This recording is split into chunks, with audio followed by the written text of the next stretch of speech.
Hello YouTube, this is Charlie426, and today we have the review of the P-Bandai exclusive, or P-Bandai exclusive, HGUC Gym Spartan. Now once again, I have been looking forward for this kit for a long time. Like many years ago, or a few years ago technically, I used to go into the Gundam Wiki a lot of times and read just all sorts of like stuff in there. It would basically look into like all sorts of variants and such, and on that process I was able to find the Gym Spartan as well. And really love the concept and design of it, and I was hoping for a kit for a long time. Now technically, according to the wiki, a B Club resin kit did exist, but once again that was a long time ago, so there was like practically no chances of me finding one out there. So once again, it finally happened in P-Bandai, so I was able to pre-order it. But I was not able to get the official P-Bandai order because I was in a meeting at work at the time, so I had to find another guy who happened to, pre-order this, and I had to buy it from him from a like double the price. So, but still, I am very satisfied with my results of this kit. All right, so before we start on the review, let's talk about what you're supposed to get. So let me get him off the stand because it may make people or my viewers a bit dizzy. So on the kit itself, obviously we get the Gym Spartan mold suit itself. So originally the Gym Spartan was barely known to people because it was never seen in most games. It was never seen in any anime as well. I'm not sure if it was even seen in any manga. It was only mostly seen in illustrations and such. But recently, up to recently, like the unit was available in the Gundam Battle Operation 2. But you might have noticed this is green, but that one was black. And then there's another variant of the Gym Spartan in the Gundam Battle Operation 2 Code Fairy series. That one is actually meant for a very specific pilot. Now, the reason why the ones we get in Gundam Battle Operation 2 being black is that the original Federation's Marine Corps, according to the wiki, is that they decided to go with a black color for camo. So yeah, so originally the Gym Spartan is supposed to be green as far as I know for jungle combat. Alright, so what you're supposed to get is obviously the mold suit itself. Currently I am using the multi-purpose hands, and there's a lot of equipment here. So number one, on the arms here, these are beam sabers. So these are beam saber hilts, 2 of them. You can take off the entire rack, or you can take off one individual beam saber rack out there as well. So you can use it, or you can attach this onto the other arm as well using the same peg here. So it's really up to your preference on what you want to use here. And then on the shoulder here, you may have noticed, oh, are those another extra set of beam sabers? No, because you can see there's no hole there. These are what they call the anti-mold suit wired missiles. So these are wired missiles. I'm not really sure what's the point of wired missiles, but according to, well, at least in Gundam Battle Operation 2, I do actually have this unit, and I do use it time to time, is that once you fire the wired missiles, you do have a little bit of control on where the missiles go. So unless the wired missiles are meant for that purpose, it makes sense, because I believe the Blue Destiny Unit 1 also has wired missiles as well, and those you do have a little bit of control. I'm not sure if it was Gundam Battle Operation 2 or another different Gundam game for the Blue Destiny Unit 1, but I do remember it has that. Alright, so another unique thing is that on the sides, because we have some grenades. On this side now, this kit does not come with every weapon that this mold suit technically used, but this design, for those who built the Gym Sniper 2 or the Gym Command type, might notice like a very familiar design here. So that's that, and then I believe on the head they actually attach smoke grenades or smoke launchers for getting out of sight. And then here on the backpack is one of the main things. So number one, you can actually pull this out to reveal a Minovsky particle generator, so it could jam enemy radars as far as I understand. Now on the backpack here we have a combat knife. This thing is connected as a ball joint here. The ball joint is on the knife sheath. And then you can pull the knife out and actually get a physical blade. Now, the reason why I'm saying this is that I forgot which kit it was, but I remember there was a kit they would give you a combat knife, but the blade would not be in the sheath. You would have to take the blade off and then just only plug in the handle there. So I am really happy the fact that we do get a full-fledged operating combat knife here. Now you can see it's on this side, but you can technically pull this part out. So this thing is a little bit hard to pull out, but basically there is another hole here where you can technically pull out, if I can do that. Oops. But anyway, you can see this square piece here. Now this piece is covering up another ball joint hole, and this thing is actually on the other side is a ball joint. So you're covering and it was an entire ball joint in there. But you can, if you want to have two, if you bought two, and if you want to connect all two combat knives here, you can technically do that. And once again, for the shoulder missiles, yes, same situation. You can put it here or take out the plug here and then attach to the other shoulder, or you can attach it onto the arm if you want to do so. So it's really up to your preference. And once again, these things are also individual pieces, pieces. So if you want to take it out, you are able to take it out. Although I don't think there's not much use for that on an individual level. All right, so we've seen the basics of the kit here, or at least the equipment that's attached onto the unit. Let's look at what you're supposed to get as well. So here we have the stuff. So obviously we get two beam saber effect parts, nothing too special there. We can skip on that. We get some stickers. So number one, we have some large sticker decal sheets. So 1, 2, 3, large and small, and some Federation symbols. Nothing too special there. And then we have the sticker sheet. So number one here on the backpack, you might have noticed a gray spot here. So that one is actually a sticker on the backpack. And then this red one is actually on the weapon scope that I'll show you guys later. So this V1 is a very obvious one, which is the crotch area. So the V symbol on the crotch area. This yellow one is actually on top of the body, which I'll show later. This blue one is supposed to be behind the visor. There is a camera that you have to attach a sticker here. So behind the visor, there is like a sensor type camera. So that's the blue sticker. The red one is supposed to be going onto the forehead, but I'll tell you guys why I didn't use this later. Hand-wise, other than the multi-purpose hand, you get one left open hand as well. And one of the leftover piece is a hand guard in the green one for some reason, because I believe if they actually gave you a open style hand for the right hand, then I believe, yeah, that wouldn't be a leftover piece. And then here we have the main weapon, the Gatling gun, or a mini Gatling gun. So it's a very compact weapon. So number one, I attached both of the left and right trigger fingers here because there's two handles here. Once again, I'll go into that later. And here we have the Gatling barrel, and it can actually spin, so that's a very good thing. And because of the structure, it's not meant to come, you cannot pull it out. It's in a different structure as well. And here we have the scope. Here is that red sticker I was talking about. You can move either to the left or right side, or you can leave it on the middle if you want to do so. And then the second handle here. Now this may look like a grenade launcher, but no, it's actually another small pistol, live round pistol. So that's kind of interesting, and the handle can move left and right. So if you want to hold, depending on your preference, if you want to have the main handle onto the left or right side, you can basically choose which way to hold it. So because you have two trigger finger hands as well. So that's pretty good. And then the only interesting thing is that, whoops, I accidentally popped out the piece, but once again, give me like a few seconds. There we go. So here we have the magazine here. So the magazine, you have two of them. You can take one out, and I assume this is like supposed to be some sort of fast reload system. So let's say he took it out, and then this can just come in and attach right away. So that's an interesting system that we don't see too often. And just in case if you don't like having an extra magazine and you don't want to have this popping out on the side, you can always attach the magazine onto the back skirt like this. Now, oddly enough, they only give you two magazines, and they can both be attached to the gun, so it's a bit odd, but yeah. But you are able to hold the magazines on the back skirt as well.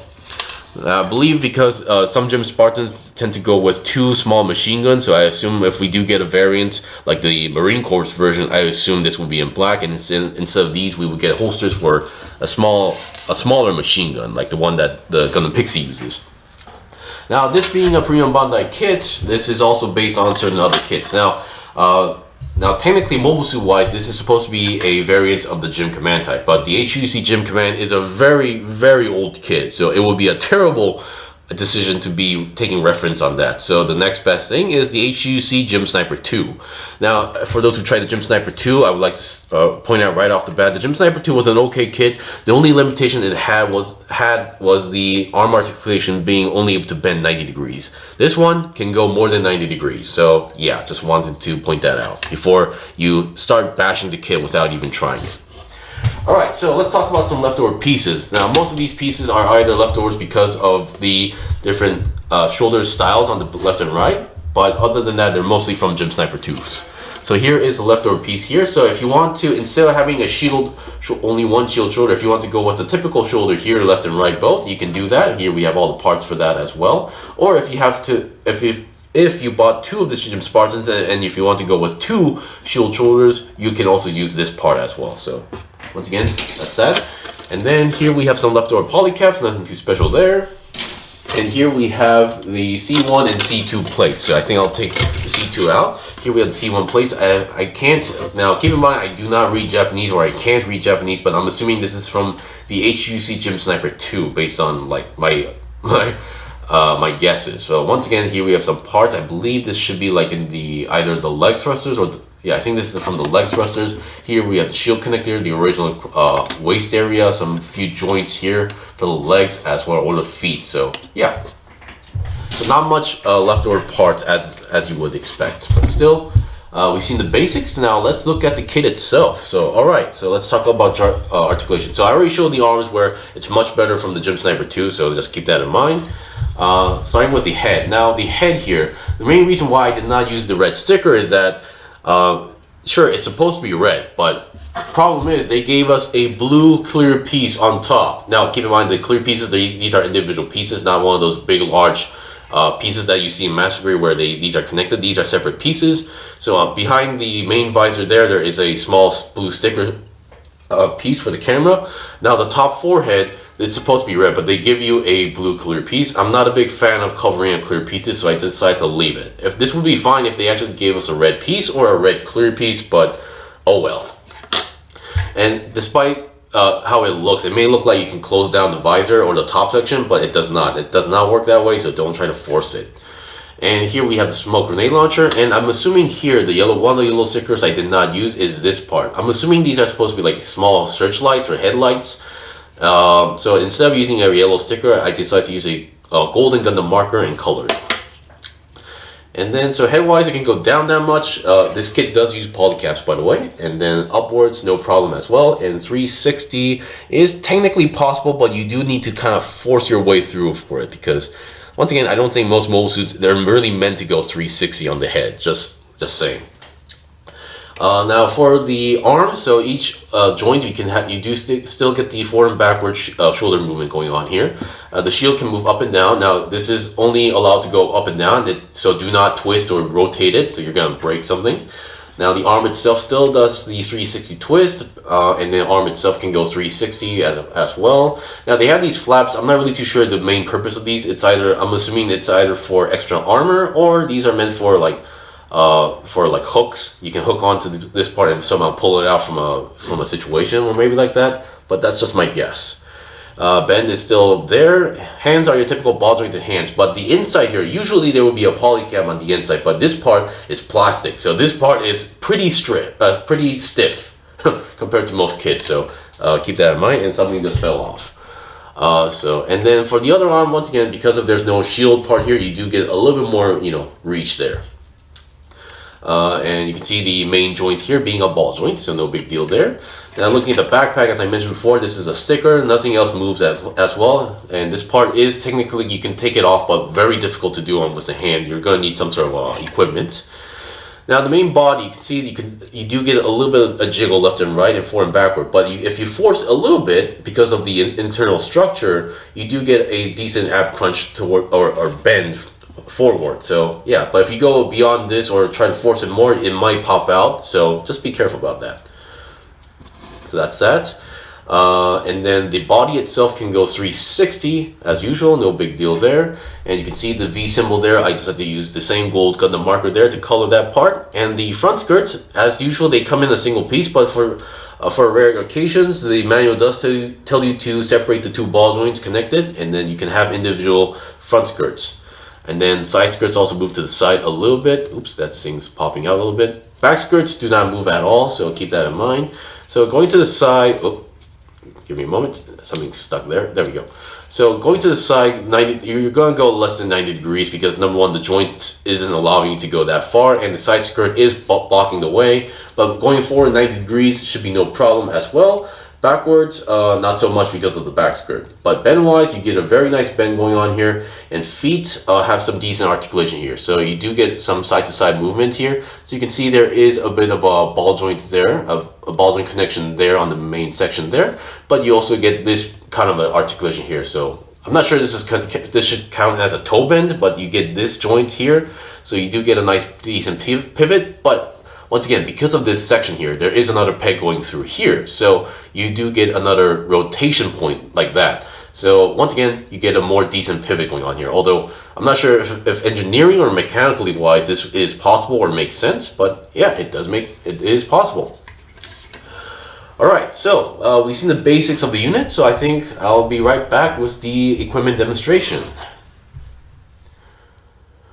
Okay, I'm back. So here we have the first demonstration. Obviously, I decided to go with the double hand pose regarding the machine gun. So once again, holding the gun with two hands, it should be no problem as well. So currently, you might have noticed I'm using the second trigger finger hand on the second handle / lower barrel gun. Now, the manual, it's slightly interesting because the manual tells you you can either go with the trigger finger hand or the regular multi-purpose hand. So it's really up to your preference. But once again, if there's a trigger finger and you have the trigger finger, I decided to just use that as well. Now, because this does not actually, well, the back section is technically, I guess, would count as a stock, but not exactly the ideal type. So I'm not sure what type of pose that this would be able to fire, because being a actual live round thing, it would have a lot of recoil as far as I understood that. But yeah, I really love how this thing looks. And once again, if you don't want to have the extra magazine onto the side, you can always slap that onto the back here if you want to do so. Alright, another thing I forgot to mention regarding the articulation is that now this part here seems like it's supposed to be able to move side to side a little bit based on the structure, but mine is just like extremely stiff to the point where it's not moving at all. So, I mean, the manual doesn't really mention that part of the articulation, so, but structure-wise, it should be able to move even a little bit, but still, but that's just me being a little bit, picky, but still, I'm really happy with the way how it turned out, because I prefer being a little bit, stiff rather than loose. Alright, so there's only one thing left to show, and I'll be right back as well. Okay, I'm back. So here we have the final demonstration here going on. So, well, number one, I decided to attach the Beam Saber's effect parts onto the forearm as well. Now, because the Gym Spartan is able to use the weapon like this, and there are other mobile suits that use Beam Sabers like this as well, and I decided to bring out the combat knife. Now, now it's, according to Wiki, it may sound a little bit confusing, but apparently there are two types of combat knives here. So one is a heat knife, and then one is like a supersonic vibration knife. So I believe they can choose which knife to operate here. So once again, and I believe, I'm not sure it was a Gunpla review or a Kyokai Senki kit review, but someone requested me if there is like a blade type weapon other than beam sabers. He wanted me to check if you are able to hold the blades upside down like this. And this one, I'm gonna say it's a big yes. So yeah, I really love the way how the combat knife turned out as well. So I can technically see people buying two of these and trying to max out the equipment here, but still, even just with one, I am very satisfied and happy with my results here. So once again, I highly recommend this kit if you can get one. It's because P-Bandai kits barely get reissues. Even though they do get reissues, it's usually the non-popular ones. So yeah. Anyway, so thank you for watching the review. This was the review of the P-Bandai exclusive HGUC Gym Spartan. I would highly recommend those for those who are collecting gyms or gym type kits as well. This is like a must-have if I had to say so myself. So anyway, thank you for watching the review. Until then, see you guys next time.